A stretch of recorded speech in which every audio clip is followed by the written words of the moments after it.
Welcome back, everyone. I'm Steve. And I'm Scott. And together we're Backyard Musings, broadcasting live Apple Valley, California. Science and Technology Channel. All right, we just did a segment on flipping the switch for Alzheimer's and Parkinson's, right? Yes, and I've talked to a couple of people about that and said this is pretty cool stuff. But this is cool too. Yeah, so I guess scientists have discovered a specific set of brain cells responsible for the weight loss effects of semaglutide, a popular drug for obesity and type 2 diabetes. By isolating these neurons, researchers induced similar results without the drug, appetite reduction and fat loss, and found these benefits were disconnected from the drug's unpleasant side effects like nausea and muscle loss. This breakthrough could pave the way for targeted treatments that deliver the benefits of semaglutide with fewer downsides. This research was published on May 22nd, 2025 in Cell Metabolism. Would you like to know more? Yeah, so if you're out there and you're listening and you've had some experiences with this particular medication, let us know. Let us know, yeah. Semaglutide, a medication already widely used to treat obesity and type 2 diabetes, has gained attention for its ability to reduce hunger and help people lose weight. It belongs to a class of drugs known as GLP-1 receptor agonists and works by mimicking natural signals in the body that control appetite. However, like many medications, it can come with side effects such as nausea and muscle loss. And even death, possibly. Well, yeah. If you take too much of it. You look at these side effects, you're like, there's no way I'm taking this drug. I don't want one of those. That's kind of the thing that I look at on all.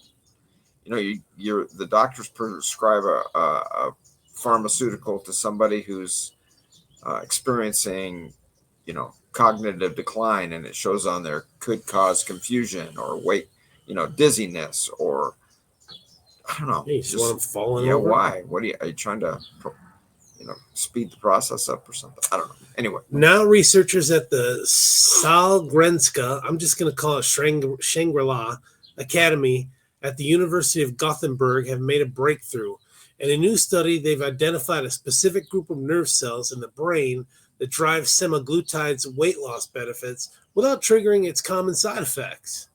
To understand how semaglutide works in the brain, scientists used mice, we love the mice, to trace the drug's effect on nerve cells. They pinpointed which neurons were activated by the drug, then simulated those same cells directly without using the drug itself. How they did that, but okay. The results were striking. The mice ate less and lost weight, just as they did with semaglutide treatment. But when those nerve cells were removed, the drug's effects on appetite and fat reduction dropped off sharply. Meanwhile, side effects like nausea and muscle loss still occurred. I wonder what it's like to see a mouse vomit. I don't think I've ever seen a mouse vomit. Well, and how much weight can a mouse afford to lose? They're not very big anyway. We're talking grams, like 1 gram or 2 grams? Yeah. Quote, this suggests that these nerve cells control the beneficial effects of semaglutide. We have therefore identified a specific group of nerve cells that is necessary for the effects that semaglutide has on weight and appetite, but which does not appear to contribute to any significant extent to side effects such as nausea. If we can target the treatment there, we may be able to maintain the positive effects while reducing side effects, says Julia Texidor-Dulafeu. That's a name. First author of the study and PhD student at Shangri-La Academy at the University of Gothenburg. The identified nerve cells are located in an area of the brain called the dorsal vagal complex.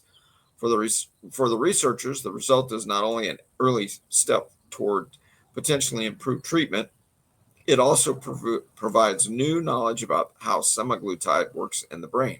The study also provides deeper insight to how the brain stem regulates our energy balance. Okay. Quote, semaglutide and other GLP-1R agonists are currently being prescribed to more and more people and are also being investigated for other potential indications such as substance use disorders and neurodegenerative diseases. It is important to understand how these drugs actually work. The better we understand this, the greater the opportunity we have to improve them, says Linda Egstrom-Rude, researcher and supervisor to PhD student Julia Texidor Dulafew and Sebastian Blid Skoldheden, who both worked on the project. Okay. Yeah, there you go. So semaglutide, good drug, bad side effects. Yeah. Well, if they can flip that switch, Yeah, that's pretty cool. yeah. But you think about a lot of drugs out there that are good have side effects, and that's just you want to give up. They all do. Do you want to give up what you got to have, to be blowing chunks all day or something? I don't know. I don't read the side effects anymore. You don't? No, because I'd stop taking drugs. I just don't read them. If the doctor prescribes it, then I'll do it. So you're a mouse. I'm a mouse. Yeah, I'm of mice and men. I get too scared. I mean, possible death, bleeding, nausea, ruptures. Well, I wonder. Maybe we could talk about that later on. But I wonder how they come up with these side effects and what is a side somebody effect. Reports it during the trial. One time during the trial. I don't know if it's one. Somebody reports sick. I died, so they put it on there. Or somebody, I was bleeding from the nose. Yeah. I mean, a side effect of driving is you could get in a car accident. Yeah, which when we go offline, I'm going to tell you about this video I saw on YouTube. It was pretty cool. Okay. Must be true, right? Thanks, everyone. All right, thanks. Take care. Talk to you later.